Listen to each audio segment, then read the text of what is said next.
दूर एक राज्य में 3 खूबसूरत बहनें रहती थीं। उनके पिता वहां के राजा थे। वे अक्सर बॉल डांस करवाते रहते क्योंकि उनकी बेटियों को डांस करना पसंद था। हालांकि हर एक राजकुमारी बहुत अच्छा डांस करती थी, लेकिन सबसे छोटी अपनी बड़ी बहनों जितना अच्छा नहीं नाच पाती थी। जब तुम डांस करती हो तो थोड़ा और ज्यादा सुंदर कर सकती हो। छोटी राजकुमारी उतना अच्छा नहीं नाच पाती थी, भले ही वो ये चाहती थी। आसपास के मेहमान भी उसका अजीब डांस देखकर मजाक उड़ा रहे थे। देखो तो ये कैसा डांस कर रही है। हाँ, वो ऐसे क्यों घूम रही है। मैं आपसे कभी नहीं नाचूंगी। मिया बहुत निराश हो गई, इसलिए वो तुरंत बॉलरूम से निकल गई और खुद को जंगल में एक केबिन में बंद कर लिया। वो आसमान में तारों को देखकर सोचने लगी कि वो कैसे अच्छा डांस करे। उसने देखा कि एक युवक उसके घर के पास से गुजर रहा है। वो आदमी बहुत सुंदर और कमाल का डांस कर रहा था। चांदनी रात में मिया ने उसकी तारीफ की और बाहर चली आई। तभी उसके पैरों में एक गिलहरी टकराई, जिसकी वजह से वो जोर से चिल्लाई। ओह! वो क्या था? आदमी ने नाचना बंद कर दिया और उन दोनों की नजरें मिली। आप ठीक तो है ना मैडम? जी, मुझे बस गिलहरी से डर लगता है। उनका स्वभाव ही ऐसा है, आप उनसे डरिए मत। मिया ने उसे कोई जवाब नहीं दिया। वो पूछने लगी कि उसने इतना अच्छा डांस कैसे किया। आदमी ने अपने पहने हुए जूते दिखाए। मैं जूते बनाता हूँ और मैं ये नाचने वाले जूते बनाने के लिए कीमती सामग्री का उपयोग करता हूँ और इस तरह मैं हर रात जंगल में नाच सकता हूँ। ओह, मुझे विश्वास नहीं हो रहा। मुझे आप जैसे जूते बनाने वाले की जरूरत है। उस युवक ने अपने बैग से 3 जोड़ी जादुई जूते निकाले और उन्हें मिया के सामने रख दिया। अपनी आंखें बंद करो और इनमें से कोई एक जादुई जूता अपने लिए चुनो। पर याद रहे, हर जादुई जूते का एक नियम है और अगर तुमने उस नियम का पालन नहीं किया तो जूता तुम पर जादू कर सकता है। मिया ने तुरंत कसकर अपनी आंखें बंद कर ली। दूसरी ओर जूते बनाने वाले ने मिया को मौका देने के लिए जूतों की अदला बदली की।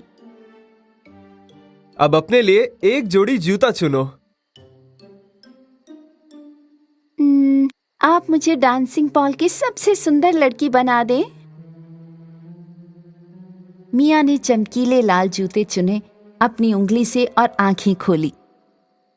इन्हें ले जाओ, ये तुम्हारे हुए, लेकिन भूलना मत, ये जूते तुम सिर्फ पूर्णिमा की रात को ही पहन सकती हो, क्योंकि अगर तुमने इन्हें किसी और रात पहना तो तुम इन जूतों को उतार नहीं पाओगी। यही नियम है। मिया ने उत्साह से जादुई जूते लिए और महल में चली गई। अपनी बहन मिया को देखकर राजकुमारियां बहुत हैरान हुई। वो बहुत उत्साहित और खुश थीं। मिया, तुम इतनी जल्दी में कहाँ जा रही हो? ये तुम्हारे हाथ में क्या है? हाँ, कुछ नहीं। सब महल के हॉल में इकट्ठा हो गए, एक और डांस बॉल जश्न के लिए।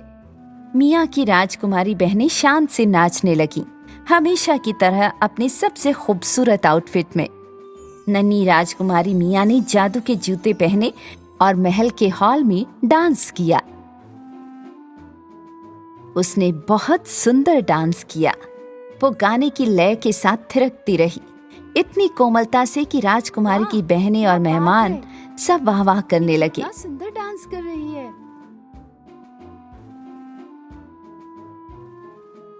मिया बहुत सुंदर डांस कर रही थी, लेकिन वो जूते बनाने वाले का नियम भूल गई थी, क्योंकि उस रात आकाश में पूर्णिमा नहीं थी और जब मिया डांस कर रही थी वो धीरे धीरे गायब होने लगी। अब सिर्फ उसके नाचने वाले जादू के जूते रह गए। उस समय हॉल में हर कोई डर के मारे चिल्लाने लगा और भागने लगा। अरे, वो कहाँ चली गई? वो नजर क्यों नहीं आ रही? मिया! मिया! मिया को क्या हो गया है? ओह! जब सब चिल्ला रहे थे तो मिया ने अपनी आंखें खोली, लेकिन वो समझ नहीं पा रही थी कि क्या हो रहा है। लिविंग रूम के बड़े शीशे में उसे सिर्फ वही जादुई जूते दिखाई दे रहे थे जो उसने पहने थे, पर वो खुद को नहीं देख पा रही थी। ओह! मैं अदृश्य हो गई हूँ। मैंने जूतों के नियम का पालन नहीं किया। अब ये मेरे पैरों से चिपक गए हैं। मुझे उस जूते बनाने वाले को ढूंढना होगा।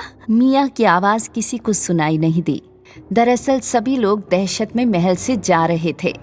लाल जूते हॉल में कभी दाएं तो कभी बाएं चल रहे थे। मिया तुरंत हॉल से बाहर भागी। राजकुमारी बहनों ने उसका पीछा किया। 3 राजकुमारी बहनें चल रही थीं, रात के अंधेरे में जंगल से होते हुए। जब वे केबिन के पास पहुंची, उन्होंने उस जूते बनाने वाले को देखा। ये आदमी कितना अच्छा डांस कर रहा है। उसके जूते तो बिल्कुल मिया जैसे हैं। उसका बैग जूतों से भरा हुआ है। मिया की बहनों ने जूते बनाने वाले से मदद मांगी। हालांकि उसने कहा कि उन्हें इंतजार करना पड़ेगा पूर्णिमा की रात तक जादू को तोड़ने के लिए। मिया बहुत परेशान हो गई थी अपने पैरों के बिना रुके थिरकते रहने की वजह से। मेरे पास एक उपाय है, लेकिन अगर हम वैसा करते हैं तो तुम्हारे जूते अपनी जादुई क्षमता खो के साधारण जूते बन जाएंगे। अगर तुम सहमत हो तो अपने पैरों को आपस में 3 बार टकराओ। मिया ने सोचा कि जूते पहनकर अदृश्य होने की बजाय उन्हें छोड़ देना ही बेहतर है। उसने अपने पैरों को एक साथ 3 बार मारा। सामने जूतों वाला नवयुवक और पीछे मिया। वे कुएं की तह में चले गए, कुछ और दूर। जूते बनाने वाला कुएं की तह में कूद गया। ये देखकर राजकुमारी बहनें बहुत हैरान थीं। कुछ समय बाद जूते बनाने वाला कुएं से बाहर आया, अपने हाथ में पूरी बाल्टी लेकर। मैं ये मिट्टी तुम्हारे जूतों पे छिड़क के तुम्हारे जूतों का जादू तोड़ दूंगा। जादू सचमुच टूट गया जब जूते बनाने वाले ने जादू के जूतों पर पूर्णिमा की धूल छिड़की और मिया फिर से प्रकट हो गई। उसकी बहनों ने भागकर उसे गले लगा लिया। मिया, तुम्हें जादू या जादू के जूतों की जरूरत नहीं, क्योंकि सभी को नाचना चाहिए, उन्हें चाहे जैसा भी आता हो। हाँ, तुमने सही कहा। धन्यवाद जूते बनाने वाले, बहुत बहुत धन्यवाद।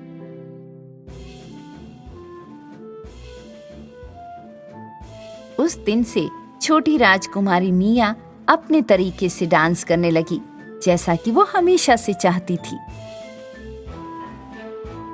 लाल जूते। एक समय की बात है, बहुत दूर एक देश में कैरन नाम की एक बहुत ही प्यारी लड़की रहती थी। वो अपनी माँ के साथ एक छोटे से घर में रहती थी और बहुत ही खुश मिजाज लड़की थी। वो अपनी माँ से वो सब कुछ पूछती थी जिसके बारे में वो जानना चाहती थी। माँ, आकाश में ये छोटी छोटी बत्तियाँ क्या हैं? वे सितारे हैं कैरन। पृथ्वी पर रहने वाला हर व्यक्ति आखिर में एक तारे में बदल जाता है और हमेशा के लिए आकाश में चमकता है। कैरन के पास केवल एक खिलौना था, एक जोड़ी कपड़े और एक जोड़ी लकड़ी की चप्पलों की थी, जो वो सड़क पर पहनकर घूमा करती थी। उसकी माँ ने उसके लिए जो लकड़ी की चप्पलें बनाई वे आरामदायक नहीं थी, लेकिन उसके पास केवल वही थी। एक दिन कैरन की माँ बहुत बीमार हो गई, इसलिए कैरन अपनी माँ के लिए दवा खरीदने के लिए शहर गई और रास्ते में उसे सड़क किनारे एक डिब्बे में लाल जूतों का एक जोड़ा मिला। जूते इतनी खूबसूरती से चमक रहे थे कि कैरन उन्हें अपने साथ घर ले आई। देखो माँ, मुझे इस सड़क के किनारे मिले। कितने सुंदर है ना ये, जैसे मेरे लिए ही बने हो। ये किसी और के हो सकते हैं कैरन, तुम्हें उन्हें तुरंत वापस दे आना चाहिए। पर अगर उनका मालिक होता तो वो उन्हें बॉक्स के साथ ऐसे थोड़े ही छोड़ता। हो सकता है ये मालिक से गलती से गिर गए हों, तो उसे इन्हें ऐसे नहीं गिराना चाहिए था। मैंने इन्हें ढूंढा है, अब ये मेरे जूते हैं। बेटा, मेरी बात ध्यान से सुनो। हो सकता है मैं अभी तुम्हारे लिए नए जूते ना खरीद पाऊं, लेकिन मैं नहीं चाहती कि तुम किसी दूसरे के जूते सिर्फ इस वजह से पहनो। प्लीज जिद्दी मत बनो, वादा करो कि तुम ये लाल जूते नहीं पहनोगी। कैरन ने दुखी होकर अपनी माँ से लाल जूते न पहनने का वादा किया और उन्हें अपने बिस्तर के नीचे छिपा दिया। महीनों बीत गए। एक दिन जब तक कैरन घर आई और उसे अपनी माँ घर में कहीं नहीं मिली, उसने घर में हर जगह देखा, जब तक कि उसे एहसास नहीं हुआ कि उसकी माँ आकाश में एक चमकीला तारा बन गई है। अगले दिन अपनी माँ के अंतिम संस्कार के लिए जाते समय कैरन ने वही लाल जूते पहने। अंतिम संस्कार में आए लोग कैरन के जूतों से नजरें नहीं हटा सके। इतना अनादर! इस लड़की ने अंतिम संस्कार में लाल जूते पहने। लेकिन कैरन ने परवाह नहीं की, क्योंकि उसे अपने जूते बहुत पसंद थे। तभी एक नेक दिल बूढ़ी औरत कब्रिस्तान के पास से गुजर रही थी। इस बूढ़ी औरत को पता चला कि ये छोटी बच्ची अब अनाथ हो गई है। उसने उसे गोद लेने की इच्छा जाहिर की। मेरे साथ आओ सुंदर लड़की, मैं पूरी कोशिश करूंगी कि तुम बड़ी होकर सुंदर और सफल औरत बनो।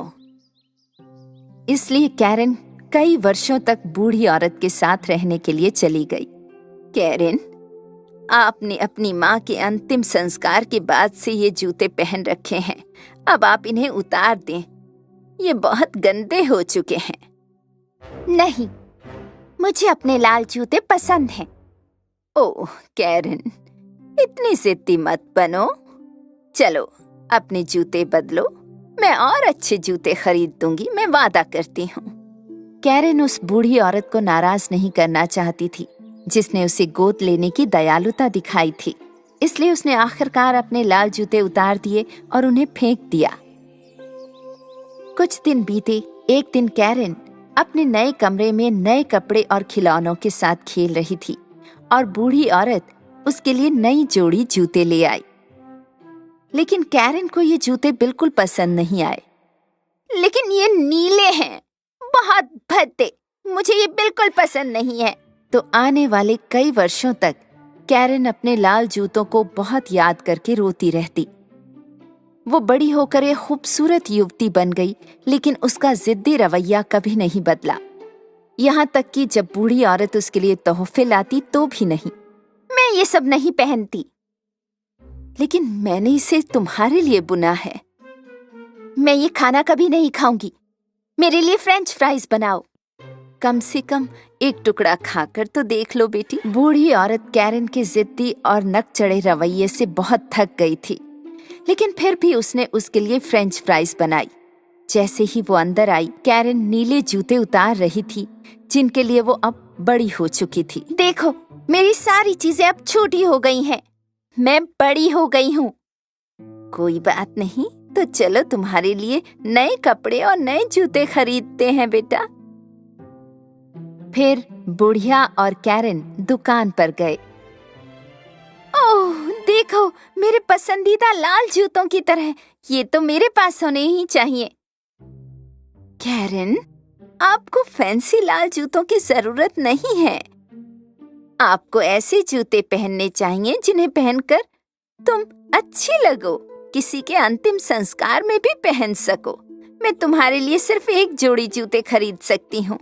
चलो उन काले वालों को खरीदते हैं और घर चलते हैं। मुझे परवाह नहीं है, अगर तुम दोनों जोड़ी जूते नहीं खरीदोगी तो मैं आपसे हर जगह नंगे पांव जाऊंगी।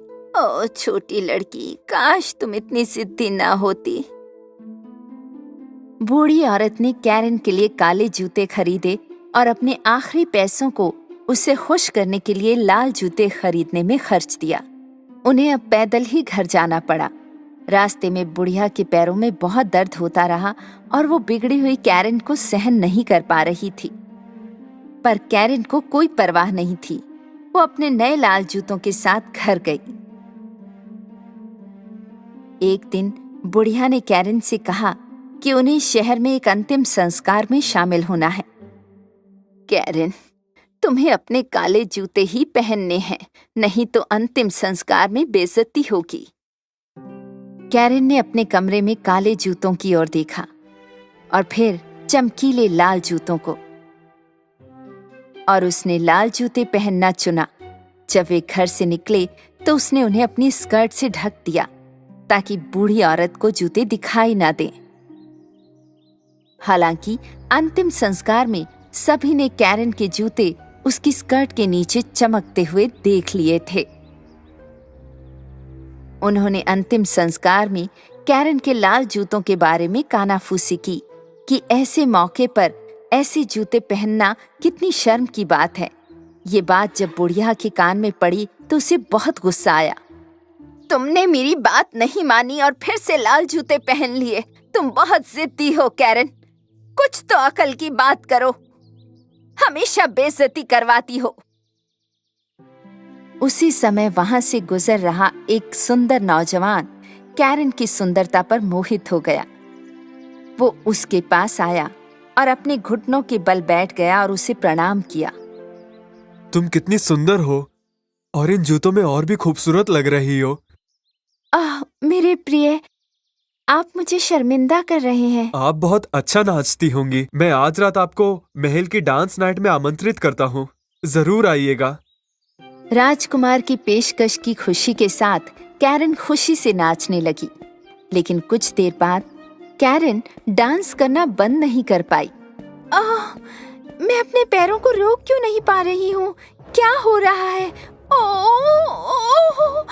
कैरन डांस करते करते बूढ़ी औरत और राजकुमार से दूर चलने लगी। कैरन, वापस आ जाओ। भले ही राजकुमार ने कुछ समय के लिए कैरन का पीछा किया, पर वो बहुत दूर निकल गई। कैरन के लाल जूते कैरन से भी अधिक जिद्दी निकले। वे उसे पहाड़ की चोटी तक ले गए और 3 दिन तक दिन रात उसे नचाते रहे। कैरन के पैरों में इतनी चोटें लग गई थी कि वो पैर रखते हुए भी दर्द से चिल्लाती थी। कीचड़ में फंसने के बावजूद और कांटेदार सुइयां चुभने के बावजूद जूते नाचते रहे। बस हो गया, मैं बहुत थक गई हूँ। मैं आपसे इतनी जिद नहीं करूँगी, मैं वादा करती हूँ। प्लीज रुक जाओ जूतों, प्लीज रुक जाओ, रुक जाओ। और जब कैरन ने कहा कि वो अपनी सारी जिदें छोड़ देगी, लाल जूते उसके पैरों से कूद गए और कैरन भी जमीन पर गिर गई और लाल जूते उसके बिना भी नाचते रहे। कैरन को एक छड़ी मिली और वो दर्द से लंगड़ाते हुए किसी तरह घर पहुंची। उसकी टांगों में बहुत दर्द हो रहा था। अपना घर देखकर वो खुशी से रोने लगी। बूढ़ी औरत ने दरवाजे पर उसका स्वागत किया। उन्होंने एक दूसरे को गले लगाया। मैं जानती हूँ मैं बहुत जिद्दी लड़की थी, लेकिन मैं वादा करती हूँ अब मैं वैसी नहीं रहूंगी। कैरन की जिद छोड़ने के बाद चीजें बेहतर होने लगीं। एक दिन किसी ने दरवाजा खटखटाया। वो कोई और नहीं, वही युवा और सुंदर राजकुमार था। ओह, तुम यहाँ हो कैरन। मैंने तुम्हें पकड़ने की बहुत कोशिश की, लेकिन तुम बहुत तेज नाचती हो। तुम ये कैसे कर लेती हो? कैरन सुंदर और नौजवान राजकुमार को देखकर खुश हो गई। उस दिन से दोनों एक दूसरे से प्यार करने लगे। कैरन ने जिद को पीछे छोड़ते हुए एक सुखी और शांतिपूर्ण जीवन व्यतीत किया। एक समय की बात है, एक राजा था जो अपनी 12 सुंदर बेटियों के साथ रहता था। वो 12 प्रिंसेसेस के साथ एक बहुत बड़े और सुंदर घर में रहते थे। राजा अपनी बेटियों का पूरे दिल से ख्याल रखता था और जब भी रात को सोने जाता था तो राजा उन्हें बाहर जाने की इजाजत नहीं देता था। पर हर सुबह जब भी प्रिंसेसेस उठती थीं, तब कुछ अजीब हो जाता था। उन प्रिंसेसेस के जूतों को जैसे किसी ने सारी रात पहनकर नाच कर रखे हुए हों। उस राजा को अपनी बेटियों के लिए हर दिन नए जूते खरीदने पड़ते थे और अगले ही दिन वो सारे जूते इस्तेमाल किए होते थे। ना तो राजा और ना ही उनके महल के सिपाही इस जूतों के राज को सुलझा पा रहे थे।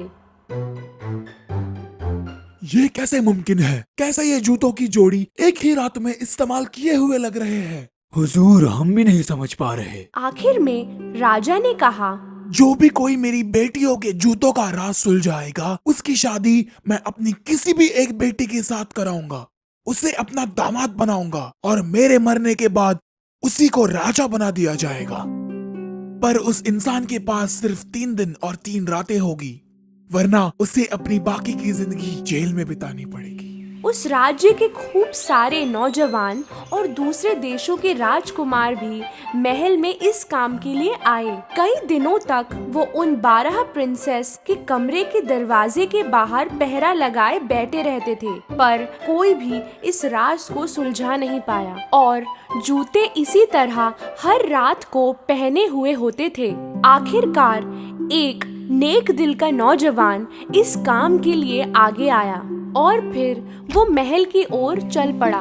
रास्ते में वो एक बूढ़ी औरत से मिला जो बहुत गरीब दिखाई दे रही थी। मेरे प्यारे बच्चे, मैं बहुत भूखी हूँ, क्या आप मुझे ब्रेड का टुकड़ा दे सकते हैं? उस नौजवान ने अपने बैग में पड़ा सारा खाना उस गरीब बूढ़ी औरत को दे दिया। वो औरत बहुत खुश हो गई क्योंकि इससे पहले वहाँ से जितने भी लोग गुजरे उनमें से किसी ने भी उसे कुछ नहीं दिया था।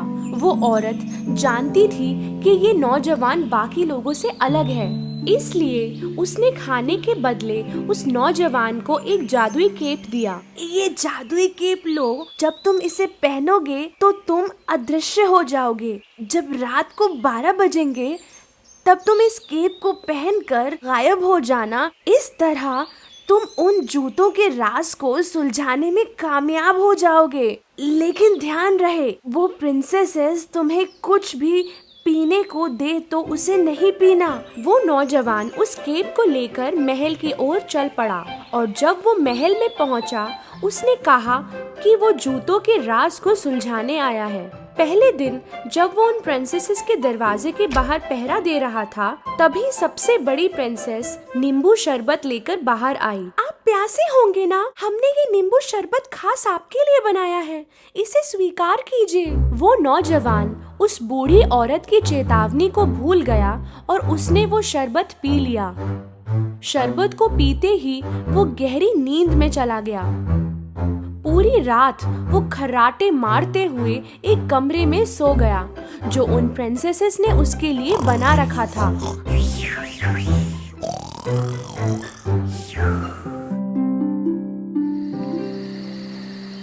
जब सुबह हुई तो वो नौजवान डरकर खड़ा हो गया।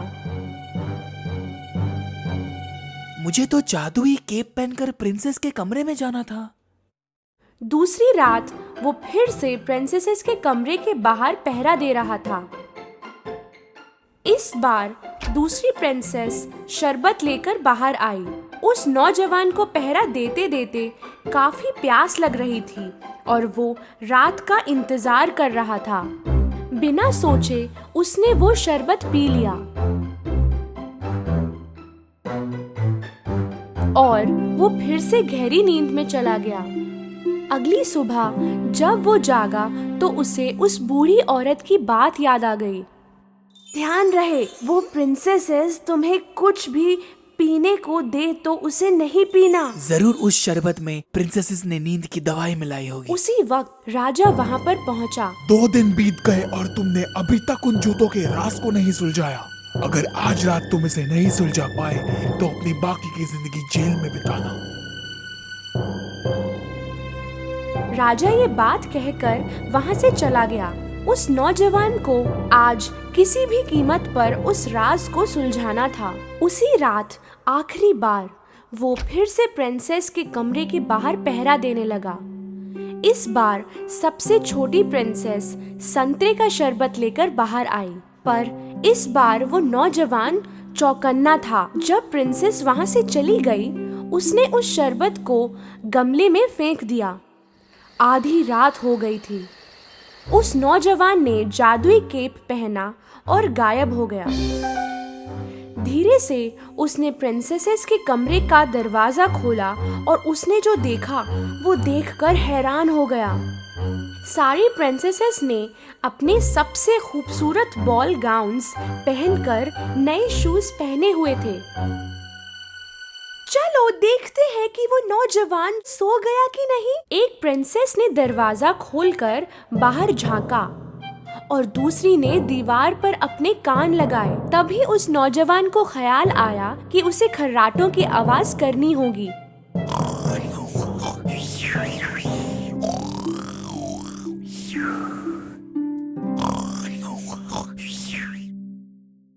सबसे बड़ी प्रिंसेस ने बेड को एक तरफ सरका दिया और 3 बार ताली बजाई। बेड की दूसरी तरफ से एक छुपा हुआ रास्ता खुल गया। उस नौजवान को अपनी आंखों पर विश्वास नहीं हो रहा था। एक एक करके सारी प्रिंसेसेस उस रास्ते से बाहर गईं और नौजवान भी उनके पीछे चला गया। ये छुपा हुआ रास्ता सीढ़ियों की तरफ जा रहा था, जहाँ 100 सीढ़ियाँ नीचे की तरफ जा रही थीं। तब उस नौजवान का पैर गलती से एक प्रिंसेस के स्कर्ट पर पड़ गया। ओह, किसी ने मेरी स्कर्ट पर पैर रखा। ओह पगली, वो तुम ही होगी। जब सीढ़ियाँ खत्म हो गई तो वो जंगल में पहुंच गई। वो ऊंचे पेड़ों से गुजर रही थीं, जिनकी सुंदर सफेद डालियां थीं। नौजवान ने एक डाली तोड़ी और उनका पीछा किया। काफी समय तक चलने के बाद वो प्रिंसेसेस एक नदी किनारे जाकर रुक गईं। उस नदी में 12 नाव थीं और उनमें 12 प्रिंस उनकी राह देख रहे थे। वो प्रिंसेसेस नाव में जाकर बैठ गईं और नौजवान आखिरी नाव में बैठ गया। नाव आज कुछ भारी लग रही है, जैसे कोई और भी इसमें बैठा हो। अजीब है। ओह, सपने देखना बंद करो। नदी पार करके वो सारे एक बड़े चमकदार महल में पहुंचे और उन्हें अंदर से संगीत सुनाई दे रहा था।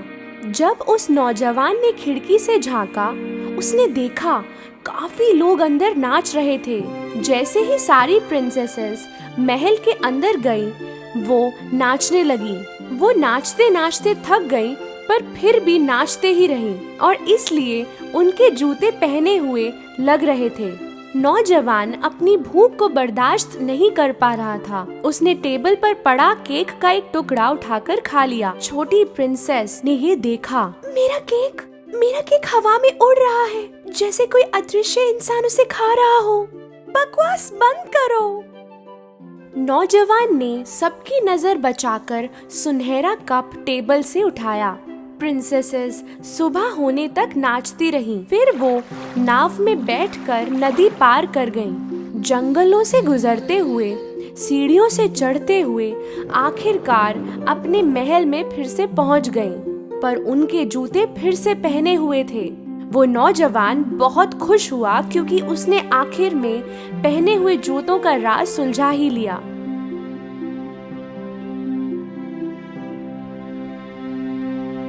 कुछ देर बाद राजा उस नौजवान के पास गया। तुम्हारा वक्त आज खत्म हो गया। क्या तुम इस राज को जान पाए? जी हाँ हुजूर, मुझे पता चल गया। और फिर उसने राजा को सारी हकीकत बताई। राजा ने पहले उसकी बातों पर विश्वास नहीं किया, पर जब नौजवान ने राजा को सफेद डाली और सुनहरा कप दिखाया तो राजा को यकीन हो गया और फिर राजा ने अपना वचन निभाते हुए उस नौजवान को अपने पसंद की प्रिंसेस चुनकर उससे शादी करने की इजाजत दे दी। नौजवान ने कहा कि उसे सबसे छोटी प्रिंसेस से शादी करनी है। वो 12 प्रिंसेसेस खुश नहीं थी क्योंकि उनका राज अब सबको पता चल गया था, पर वो नौजवान और छोटी प्रिंसेस शादी करके हंसी खुशी अपनी जिंदगी गुजारने लगे।